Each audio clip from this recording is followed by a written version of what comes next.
нархи арз.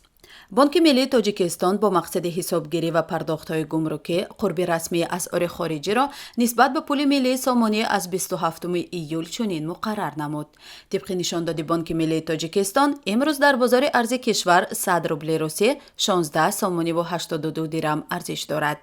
арзиши евро бошад дар бозори арзи кишвар ҳоло 100 евро баробари 1041 сомониву 7 дирам қимат дорад.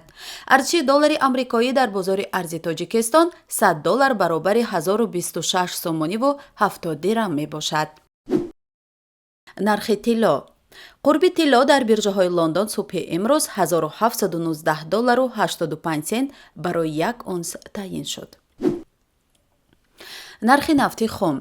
нархи миёнаи фурӯши ҳар бушка нафти хоми таҳвили моҳи оянда дар биржаҳои Intercontinental Exchange ва Brent Grad фьючерси Лондон 99 доллару 25 сент муомила шуд.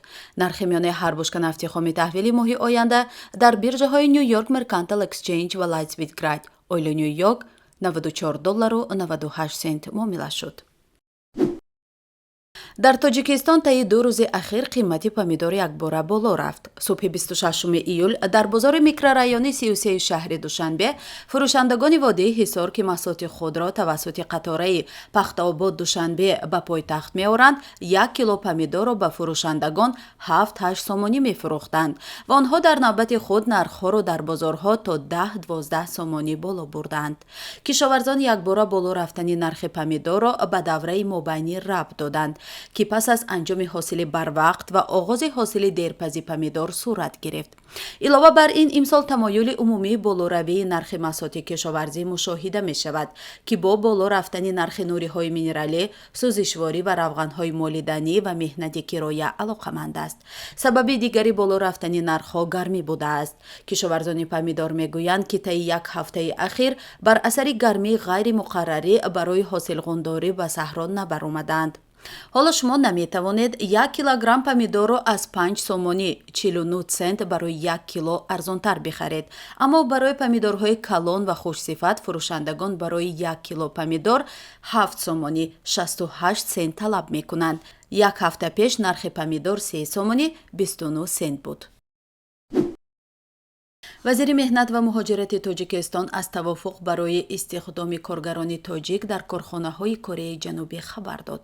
ба гузориши Сомонияи Спутник, Ширин Амонзода дар дидор бо Кван Донг Санг, сафири Кореяи Ҷанубӣ дар Тоҷикистон, ин мавзӯъро баррасӣ кардааст.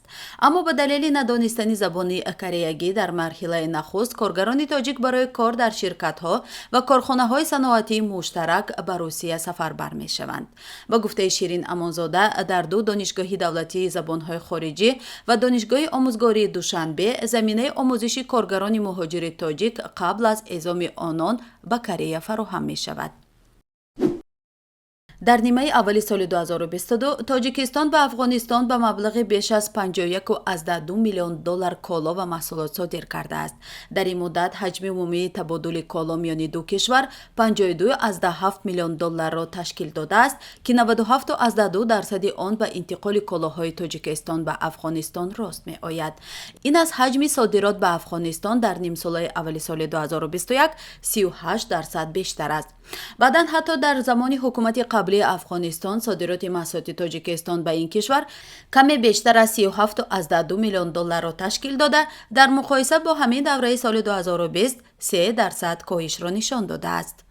нерӯи барқ маҳсулоти асосии интиқоли Тоҷикистон ба Афғонистон боқӣ мемонад. тибқи маълумоти агентии омор, ҷумҳурӣ дар 6 моҳ ба маблағи тақрибан 44,9 миллион доллар онро содир кардааст. бино ба маълумоти Вазорати энергетика ва захираҳои оби ҷумҳурии Тоҷикистон, ҳудуди 92% содироти нерӯи барқ аз Афғонистон сурат мегирад. Афғонистон дар пайи натоиҷи нимаи аввали соли ҷорӣ пас аз Қазоқистон, Чин, Туркия, Узбекистон, Эрон ва Белгия ба 7 бозори аслии маҳсулоти Тоҷикистон ворид шуд.